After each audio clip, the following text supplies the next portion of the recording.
Hello everyone, this is zero chemistry. I hope आपकी तैयारी बढ़िया चल रही होगी। तो हम लोग आपके पेपर सॉल्व कर रहे थे, उत्तराखंड मनरेगा के प्रीवियस ईयर पेपर जो थे, और हम यहाँ पर काफ़ी पेपर सॉल्व यहाँ पर कर चुके हैं। तो आज यहाँ पर हमारे पास पेपर होने वाला है 25 जुलाई 2021 शिफ्ट 1 के लिए। इससे पहले के जितने भी पेपर थे सभी के सब हम यहाँ पर सॉल्व कर चुके हैं। तो आज के लिए यहाँ पर क्वेश्चन नंबर 1 देख लेते हैं। क्वेश्चन नंबर 1 हमसे क्या पूछ रहा है? Where do the Himalayan rivers that disappear in Bhabar belt re-emerge to create marshy region? यानी कि हिमालय की नदियों को भाबर पड़े पट्टे, यहाँ पर पट्टे कर लेना, भाबर पट्टे में लुप्त हो जाती है तो दलदली क्षेत्र बनाने के लिए यह पुनः कहाँ पर उभरती है? तो यह पुनः उभरती है आपके तराई क्षेत्र में। कहाँ पर उभरती है? तराई क्षेत्र में उभरती है। ऑप्शन नंबर सी इसके लिए राइट आंसर, यहाँ पर टिक कर लेना। नेक्स्ट क्वेश्चन देखते हैं। Which of the following organisms reproduces by producing a sexual spores? यानी निम्नलिखित में से कौन सा जीव अलैंगिक बीजाणुओं का उत्पादन करके प्रजनन करता है? तो कौन करता है? वो है यहाँ पर आपके पास फंगाई, यानी कि कवक। ऑप्शन नंबर सी इसके लिए राइट आंसर यहाँ पर होने वाला है। अगला क्वेश्चन देखा जाए।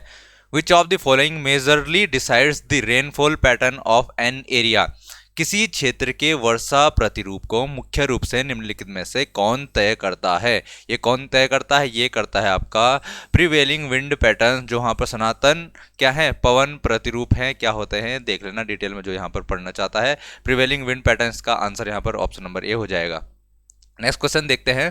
Which is an ethylene glycol phthalic acid? Out of syllabus question है, इसका आंसर भी आप लोग खुद से ढूंढ लेना। ये मेरे पास जो पेपर है उसमें इसका आंसर भी टिक, जो हमारे pass out of syllabus question है उनका आंसर भी टिक नहीं करेगा, तो आप लोग ढूंढ सकते हैं इसको। नेक्स्ट क्वेश्चन की ओर बढ़ते हैं। Which of the following is N autotroph? Autotroph है यहाँ पर सपोसी, कौन सा इनमें से? सपोसी यानी जो खुद अपना भोजन बनाता है, तो वो है यहाँ पर grass. Option number A right answer है। सिंपल सा क्वेश्चन है। अगला क्वेश्चन देखते हैं। Which among the following organisms has the size about 1 to 2 micrometre? यहाँ पर 1 से 2 माइक्रोमीटर की साइज का कौन होता है? तो ये होता है यहाँ पर बैक्टीरिया, टिपिकल बैक्टीरिया, विशिष्ट जीवाणु जो होते हैं। यहाँ पर ऑप्शन नंबर डी इसके लिए राइट आंसर हो जाएगा। अगला क्वेश्चन देखते हैं। Which of the following environmental movements was started in Uttarakhand in 1973? 1973 में उत्तराखंड में कौन सा मूवमेंट यहाँ पे स्टार्ट हुआ? सबको पता है चिपको मूवमेंट, तो जो था चिपको आंदोलन यहाँ पर स्टार्ट हुआ था। ऑप्शन नंबर इसके लिए राइट आंसर हो जाएगा। अगला क्वेश्चन देखते हैं। How high will a ball rise from initial position if it is thrown vertically upwards with a velocity of 20 metre per second? 20 metre per second from a top of a building which is 25 metre high from the ground level?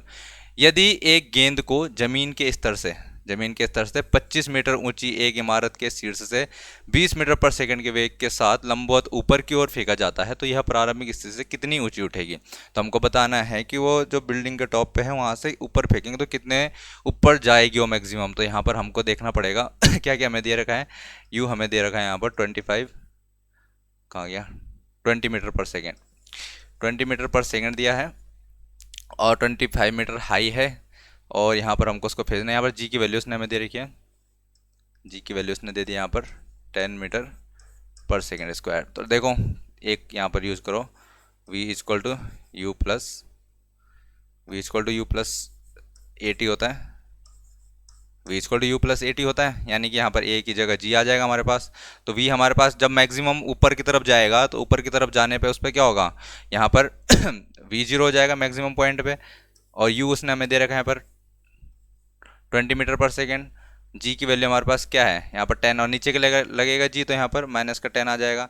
और time यहाँ से निकाल लेते हैं कितना time यहाँ पर लगने वाला है, ठीक है ना। तो यहाँ पर से आ जाएगा हमारे पास 20 इजक्वल टू 10t, टी की वैल्यू आ जाएगी हमारे पास 2 सेकेंड।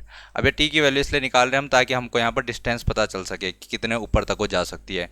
तो हमको, क्योंकि हमको पता है एस इजक्वल टू क्या होता है, U T plus half A T square होता है, ये सबको पता है यहाँ पर। तो यहाँ पर t इसलिए निकाला हमने ताकि हमको यहाँ से s की वैल्यू मिल सके। तो s आ जाएगा मेरे पास, मैक्सिमम डिस्टेंस कितने ऊपर तक जा सकती हो, तो u हमको पता है यहाँ पर 20 है, t की वैल्यू 2 आ गई हमारे पास, प्लस हाफ आ जाएगा यहाँ पर a, यानी कि ग्रेविटी के कारण जो एक्सेलरेशन होगा वो माइनस में आ जाएगा हमारे पास, कितना लगेगा माइनस का 10, और t स्क्वायर हमारे पास हो जाएगा 2 दूनी 4, ठीक है। तो यहाँ से हमारे पास 2 से 4 को काट लेते हैं, 2 बार कट जाएगा हमारे पास, 20 दूनी 40 आ जाएगा। 40 में से यहाँ पर कितना चला जाएगा, 20 माइनस कर लेंगे तो हमारे पास कितना बच जाएगा, यहाँ पर 20 मीटर बनने वाला है। तो 20 मीटर यहाँ पर हमारे पास बच जाएगा। ऑप्शन नंबर किस में 20 मीटर दिख रहा है? ऑप्शन नंबर डी में आपको यहाँ पर 20 मीटर दिख रहा होगा। कर लेंगे इसको। नेक्स्ट क्वेश्चन देखते हैं यहाँ पर, विच of the following denotes the term P in pH scale. जो यहाँ पर टर्म पी है पीएच स्केल में क्या शो करता है? तो ये शो करता है आपके पास पोटेंशियल, कितनी पोटेंशियल होने वाली है। ऑप्शन नंबर सी यहाँ पर राइट आंसर हो जाएगा। अगला क्वेश्चन देखते हैं, what is the energy possessed by the object due to work done by a force against gravity called. तो यहाँ पर क्या बात कर रहा हो? गुरुत्वाकर्षण के विरुद्ध किए गए कार्य के कारण वस्तु में निहित ऊर्जा को क्या कहते हैं? तो यहाँ पर कहते हैं उसको गुरुत्वाकर्षण स्थिर ऊर्जा कहते हैं। ऑप्शन नंबर 20 के लिए राइट आंसर हो जाएगा। अगला क्वेश्चन देखते हैं, which of the following organelles is present in prokaryotic organism. Prokaryotic जीवों में निम्नलिखित में से कौन सा कोशिकांग मौजूद होता है? तो ये हमने देखा है, कौन सा होता है? राइबोसोम होता है। ऑप्शन नंबर डी इसके लिए राइट आंसर हो जाएगा। Where is the Ranjit Sagar one of the dams of national importance located. कहाँ पर लोकेटेड है रंजीत सागर बांध? तो ये है आपके पास पंजाब में। कहाँ पर? यह है पंजाब में। ऑप्शन नंबर 20 का राइट आंसर हो जाएगा। What is the molecular formula of limestone. Limestone चूने के पत्थर का यहाँ पर रासायनिक सूत्र क्या होता है? तो वो होता है आपके पास CaCO3 कैल्शियम कार्बोनेट होता है। नेक्स्ट क्वेश्चन देखते हैं, the average power of a force can be defined as the ratio of. एक बल की औसत शक्ति को किसके अनुपात के रूप में यहाँ पर परिभाषित किया जा सकता है? तो work done upon time taken के रूप में यहाँ पर परिभाषित करा जा सकता है। तो यहाँ पर इन दोनों का रेशियो आ जाएगा हमारे पास। Option number A right answer हो जाएगा। Why it is important to make small check dams across the flooded gullies. बाढ़ग्रस्त अवनालिकाओं में छोटे छोटे रोधी बांध बनाना महत्वपूर्ण क्यों है? क्योंकि ये क्या करता है? जल धारण के लिए और मृदा अपरदन को रोकने के लिए किया जाता है। ऑप्शन नंबर 20 के लिए राइट आंसर हो जाएगा। नेक्स्ट क्वेश्चन देखते हैं यहाँ पर, in longitudinal waves the particles move in a direction to the direction of propagation of the disturbance. अनुदैर्ध्य तरंगों में कण विक्षोभ के प्रसार की दिशा के किस तरफ के किस तरीके से यहाँ पर गतिमान रहते हैं? तो पैरेलल होते हैं। ऑप्शन नंबर सी इसके लिए राइट आंसर हो जाएगा। यहाँ पर आप एग्जाम्पल के लिए देख सकते हैं, जो क्या होता है हमारे पास यहाँ पर ध्वनि तरंगे जो होती है, साउंड वेव्स होती हैं, उनका एग्जाम्पल होता है शायद। ठीक है, ये वाला क्वेश्चन आपके लिए आउट ऑफ सिलेबस है, देख लेना। इसका आंसर भी ढूंढना पड़ेगा आपको, मेरे पास इसका आंसर नहीं है। नेक्स्ट क्वेश्चन देखते हैं, where is the khadins and nadis water harvesting methods found. Khadin और नादिस जल संग्रहण विधियाँ कहाँ पाई जाती है? तो ऑप्शन नंबर ए यहाँ पर इसके लिए राइट आंसर है। आपने देखा ही है, ये राजस्थान में पाई जाती हैं। नेक्स्ट क्वेश्चन की ओर बढ़ते हैं, what is the size of the image found by a concave mirror if the position of image found is beyond the centre of curvature C. इसके लिए आपके पास आंसर नंबर ए हो जाएगा। हमने ये पढ़ा हुआ है, आपको मैंने भेजे थे क्वेश्चन। नेक्स्ट क्वेश्चन की ओर बढ़ते हैं, which chemical fertiliser is essential for better rhizobial nitrogen fixation. यहाँ पर बेहतर राइजोबियल नाइट्रोजन स्थिरीकरण के लिए कौन सा रासायनिक उर्वरक आवश्यक है?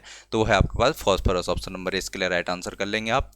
नेक्स्ट क्वेश्चन देखते हैं, which of the following represents the simplest whole number ratio of various atoms present in the compound. यौगिक में मौजूद विभिन्न परमाणुओं के सबसे सरल पूर्णांक अनुपात को निम्नलिखित में से कौन दर्शाता है? ये आपका दर्शाता है मूलानुपाती जो सूत्र होता है, एम्पिरिकल फॉर्मूला। इसके लिए आप राइट आंसर टिक कर लेंगे, ऑप्शन नंबर ए। नेक्स्ट क्वेश्चन की ओर बढ़ते हैं, what is the Audible range of sound for human beings. तो मनुष्यों की ध्वनि की जो श्रव्य श्रेणी है, जितना हम सुन सकते हैं, वो क्या है? हमको सबको पता है 20 हर्ट्ज से 20,000 हर्ट्ज के बीच में होता है। तो 20,000 हर्ट्ज को 20 किलो हर्ट्ज भी यहाँ पर लिख देंगे हम। तो ऑप्शन नंबर यहाँ पर राइट आंसर हो जाएगा। अगला क्वेश्चन देखते हैं, what is the name of the granules in the cell body of neuron. तो यहाँ पर क्या है? न्यूरॉन के कोशिका पिंड में कणिकाओं का नाम क्या है? तो इन कणिकाओं का नाम क्या होता है? इनका नाम होता है हमारे पास निस्ली कण। पता नहीं क्या होती हैं, आप लोगों को ही ये देखना पड़ेगा। ठीक है, ऑप्शन नंबर 20 के लिए राइट आंसर है। नेक्स्ट क्वेश्चन देखते हैं यहाँ पर, what is the value of universal gravitational constant. तो सार्वत्रिक गुरुत्वीय नियतांक का मान क्या होता है? 6.67 इंटू 10⁻⁻11 न्यूटन मीटर स्क्वायर पर केजी स्क्वायर इसका मान होता है। आपको पता ही होगा है। ऑप्शन ए इसके लिए यहाँ पर राइट आंसर हो जाएगा। अगला क्वेश्चन देखते हैं, which of the following is a compound. निम्नलिखित में से यौगिक कौन सा है? और सबको पता है यौगिक, ऑक्सीजन तो यहाँ पर एलिमेंट है, कार्बन एलिमेंट है, सल्फर एलिमेंट है, बट जो मीथेन है CH4 it is a compound. Next question की ओर बढ़ते हैं, in what proportions the atom of different elements are arrange in a compound. जो कंपाउंड होता है हमारे पास, यौगिक बनता है, उसमें जो डिफरेंट एलिमेंट्स जुड़ते हैं वो किस तरीके से यहाँ पर जुड़ते हैं? ठीक है, किस अनुपात में जुड़ते हैं? तो हम सबको पता है वो फिक्स अनुपात में यहाँ पर जुड़ते हैं, स्थिर अनुपात में यहाँ पर जुड़ते हैं। ऑप्शन नंबर डी इसके लिए राइट आंसर हो जाएगा। अगला क्वेश्चन देखते हैं, which of the following refers to the occurrence of more than. देखो आउट ऑफ सिलेबस क्वेश्चन है, देख लेना इसका आंसर। मेरे पास आंसर नहीं है इसका। अगला क्वेश्चन देखते हैं, geocentric model has at the centre of rotation, यहाँ पर बात करें तो बीच में कौन रहता है, भू केंद्रित मॉडल की बात करेंगे तो बीच में कौन रहेगा, भू रहेगा, कौन है हमारे पास, अर्थ, अर्थ बीच में रहेगा, सूर्य उसके चारों ओर चक्कर लगाता है, ये कहा जाता था इसमें। नेक्स्ट क्वेश्चन की ओर बढ़ते हैं। In terms of water of crystallisation water molecules are present in the formula unit of copper sulphate, copper sulphate की बात हो रही है, CuSO4 की बात हो रही है, तो इसका वाटर ऑफ क्रिस्टलाइजेशन क्या होता है, तो यहाँ पर 5H2O इसके साथ रहते हैं, ठीक है। तो यहाँ पर वाटर ऑफ क्रिस्टलाइजेशन इसके लिए होता है 5, ऑप्शन नंबर बी इसके लिए राइट आंसर यहाँ पर हो जाएगा, कर लेंगे इसको। अगला क्वेश्चन देखते हैं। Which of the following materials are weakly attracted to magnetic field, निम्नलिखित में से कौन सा पदार्थ चुंबकीय पदार्थ के दुर्बलतम रूप से आकर्षित होता है, तो यहाँ पर ऑप्शन नंबर सी जो आपको दिख रहा है, पैरामैग्नेटिक जो सब्सटेंसेज होती हैं वो दुर्बल रूप से यहाँ पर आकर्षित होती है चुंबकीय क्षेत्र की ओर, कर लेंगे इसको। अगला क्वेश्चन देखते हैं। पिक दी एग्रीकल्चरल, क्या ये आउट ऑफ सिलेबस क्वेश्चन है आपके लिए, इसका आंसर भी आपको ही ढूंढना पड़ेगा। Which of the following elementary particles are present in the nucleus of an atom, तो परमाणु के जो केंद्र होता है, नाभिक होता है, वहाँ पर कौन सी यहाँ पर जो पार्टिकल्स होती हैं वो पाई जाती हैं, मूल कण है वो कौन सी पाई जाती हैं, सबको पता है, प्रोटॉन और न्यूट्रॉन यहाँ पर परमाणु के नाभिक में पाए जाते हैं, ऑप्शन नंबर है, आप आसानी से इसको टिक कर सकते हैं। अगला क्वेश्चन देखते हैं। मेलाटोनिन इज सिक्रेटेड बाय, जो मेलाटोनिन होता है वो कहाँ पर से स्रावित होता है, कौन सी ग्रंथि से स्रावित होता है, तो सबको पता होना चाहिए ये पिनियल ग्लैंड यानी कि पिनियल ग्रंथि से ये स्रावित होता है, और हमने इसका काम देखा था, मेलाटोनिन जो यहाँ पर हार्मोन होता है ये काम क्या करता है ये भी आप ध्यान में रखना, ठीक है। नेक्स्ट क्वेश्चन की ओर बढ़ते हैं। Which of the following is a viral disease, निम्नलिखित में से विषाणु जनित रोग कौन सा है, तो सुगरकेन मोज़ेक जो है यहाँ पर गन्ने में कृमिर जो रोग होता है यहाँ पर ये एक विषाणु जनित रोग है, वायरल डिजीज है, कर लेंगे इसको। अगला क्वेश्चन देखते हैं। Which of the following algae belongs to the class phaeophyceae, phaeophyceae से यहाँ पर वर्ग से संबंधित कौन सा है, तो वो है आपके पास भूरा शैवाल ब्राउन एल्गी, ऑप्शन नंबर है इसके लिए राइट आंसर हो जाएगा, कर लेना इसको। नेक्स्ट क्वेश्चन की ओर बढ़ते हैं। What is the SI unit of capacitance, out of syllabus question है, फिर भी आप लोग कर सकते हैं, मुझे लगता है ये देख लेना इसको। नेक्स्ट क्वेश्चन की ओर बढ़ते हैं। Who among the following was associated with the studies of natural radioactivity and the discovery of radium and polonium, प्राकृतिक रेडियो धर्मिता पर आधारित और रेडियम तथा पोलोनियम की खोज में निम्नलिखित में से कौन जुड़ा हुआ था, तो ये आई थिंक आपको पता ही होगा, मैरी क्यूरी जो थी यहाँ पर ये जुड़ी हुई थी शायद, ठीक है ना, तो ऑप्शन नंबर डी इसके लिए राइट आंसर हो जाएगा। अगला क्वेश्चन देखते हैं। Which of the following is formaldehyde polymer used for manufacturing electrical switches, तो विद्युत स्विच के निर्माण के लिए निम्नलिखित में से कौन सा फॉर्मेल्डिहाइड बहुलक का उपयोग किया जाता है, तो वो बहुलक आपके पास यहाँ पर बेकेलाइट, ऑप्शन नंबर बी इसके लिए यहाँ पर राइट आंसर हो जाएगा। नेक्स्ट क्वेश्चन देखते हैं। What is the total energy consumed by an electric refrigerator rated 400 watt that operated for 8 hours a day for 30 days, तो 30 दिनों के लिए यहाँ पर प्रतिदिन 8 घंटे संचालित होने वाले 400 वाट रेटिंग के एक इलेक्ट्रिक रेफ्रिजरेटर द्वारा प्रयुक्त कुल ऊर्जा कितनी होगी, तो यहाँ पर कुल ऊर्जा हमारे पास कितनी होगी 400 वाट, ये इसकी क्या है यहाँ पर रेटिंग है, तो 400 वाट यहाँ पर बात करें कितने दिन के लिए चलाना है इसको, 30 दिन के लिए चलाना है, तो रोज कितना चलना है इसने 8 घंटे चलना है, ठीक है ना। तो यहाँ पर अगर मैं बात करूँ तो ये क्या हो जाएगा मेरे पास 8 तियाँ 24, किधर गए 4 तियाँ 12, इसको 12 कर लो यार, क्या हो गया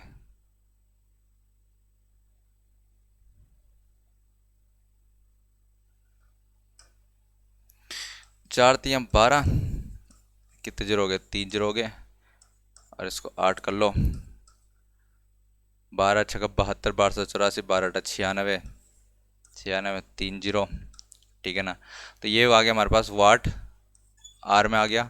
अब इसको मैं क्या कर दूं 96, तो ये मेरे पास क्या हो जाएगा किलोवाट आर हो जाएगा, 96 किलोवाट आर इसका आंसर हो जाएगा। आपके पास कौन सा ऑप्शन में आपको देखने को मिल रहा है, ऑप्शन नंबर डी में यहाँ पर ये आपको देखने को मिल रहा है, ठीक है, कर लेंगे इसको, आसान सा क्वेश्चन है।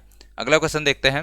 विच of the following is the chemical name of plaster of Paris, plaster of Paris का यहाँ पर केमिकल नेम क्या होता है, रासायनिक नाम क्या है, तो सबको पता है यहाँ पर, ये आपने कई बार पढ़ लिया होगा, कैल्शियम सल्फेट हेमीहाइड्रेट, यानी कैल्शियम सल्फेट हेमीहाइड्रेट। अगर इसका केमिकल फॉर्मूला पूछा जाए आपसे तो CaSO4 यहाँ पर केमिकल फॉर्मूला हो जाएगा किसका, कैल्शियम सल्फेट का, और हेमीहाइड्रेट की बात कर रहा हो तो ½ H2O, ठीक है। तो this is the chemical formula of plaster of Paris, जिसको यहाँ पर केमिकल नाम क्या होता है इसका, कैल्शियम सल्फेट हेमीहाइड्रेट होता है। कर लेंगे इसको आसानी से। नेक्स्ट क्वेश्चन की ओर बढ़ते हैं। Which of the following has the property that can be defined as resistance to change. यहाँ पर बात की जा रही है निम्नलिखित में से किसमें वह गुण है जिसे परिवर्तन के प्रतिरोध के रूप में परिभाषित किया जा सकता है, तो उस गुण को कहा जाता है इनर्शिया। इनर्शिया कहा जाता है जड़त्व। तो इसका आंसर यहाँ पर होने वाला है। अगला क्वेश्चन देखते हैं। Which among the following is an oxidising agent. Oxidising agent कौन सा होता है यहाँ पर, तो एल्कलाइन KMnO4 जो होता है एक ऑक्सीडाइजिंग एजेंट होता है। ऑप्शन नंबर सी इसके लिए राइट आंसर टिक कर लेंगे आप। अगला क्वेश्चन देखा जाए यहाँ पर। विच among the following determines the state of substance. निम्नलिखित में से पदार्थों की अवस्था कौन निर्धारित करता है, तो पदार्थों की अवस्था को निर्धारण करने के लिए हमको पता है यहाँ पर टेम्परेचर और प्रेशर दो फैक्टर होते हैं जो उसकी स्टेट को यहाँ पर डिफाइन करेंगे।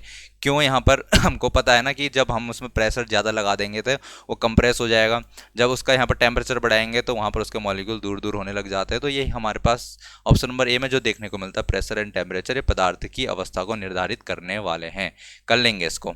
नेक्स्ट क्वेश्चन की ओर बढ़ते हैं। India share in world water resource is. विश्व जल संसाधनों में भारत का हिस्सा कितना है, वो है यहाँ पर 4%। ऑप्शन नंबर भी आप यहाँ पर टिक कर लेंगे। अगला क्वेश्चन देखा जाए। Which among the following regarded as.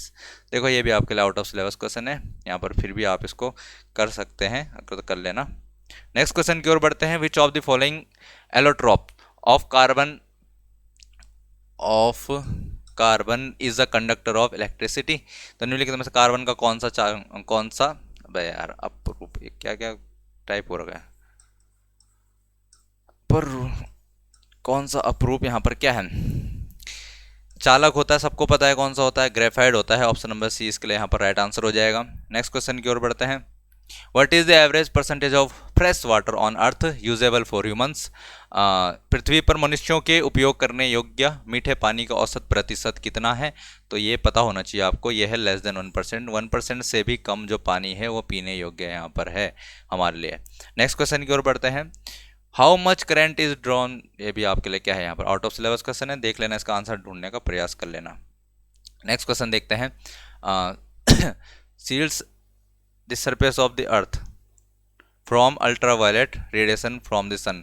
तो कौन यहाँ पर क्या करता है, पृथ्वी की सतह को सूर्य के पराबैंगनी विकिरण से बचाता है, यूवी रेज से यहाँ पर बचाता है, यूवी रेडिएशन से बचाता है। सबको पता है कौन बचाता है, तो वो है यहाँ पर ओजोन। ऑप्शन नंबर सी इसका राइट आंसर यहाँ पर हो जाएगा। और आज के लिए यहाँ पर आखिरी क्वेश्चन देखते हैं। विच ऑफ द फॉलोइंग क्या है कॉजेज, कौन सा रोग 25 का कारण बनता है। यार क्या क्या हो रहा है। फॉलोइंग कॉजेज पेचिस, ठीक है। यहाँ पर पेचिस का कारण कौन बनता है, तो यहाँ पर है हमारे पास अमीबता। ये जो रोग है ये पेचिस का कारण यहाँ पर बनता है। ऑप्शन नंबर ए इसके लिए राइट आंसर हो जाएगा। कर लेना इसको, इसका पीडीएफ मैं थोड़ा एडिट करके दे दूंगा आपको, ठीक है ना। तो कर लेना। यहाँ पर हमारे पास 50 क्वेश्चन इसके कंप्लीट होते हैं। अगले वाले जो लेक्चर होगा हमारे पास, इस वाले पेपर के आगे वाले 50 क्वेश्चन वहाँ पर हम कवर कर लेंगे, ठीक है। तब तक के लिए आप लोग पढ़ते रहिए, मिलते हैं फिर नेक्स्ट लेक्चर में।